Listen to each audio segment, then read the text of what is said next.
Қандай сұрақ қойғам қалайсың енді? Маған оңай сұрақ қойғандарыңыз орынды деп есептеймін. Сабаққа қарай байланысты қойсам қалай жауап бересіз? Ой, өзім сабақ зорға бітіргенмін ғой андас. Жаңағыдай С, Б деп жүре берсейші мені. С, Б? Сондай сұрақтар жақсы ма? Жаңағыдай да неден С-дан келетін деген дейді. Онда келістік. Аға, есіміңіз кім? Санболат. Санболат? Жоқ, шын есіміңізді айта беріңіз.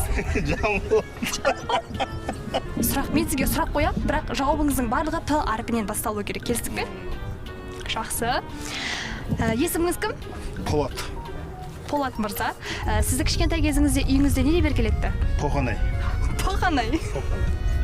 Жасыңыз нешеде? 5. 5? Өте жас көрінеді екенсіз. Көмір ғой.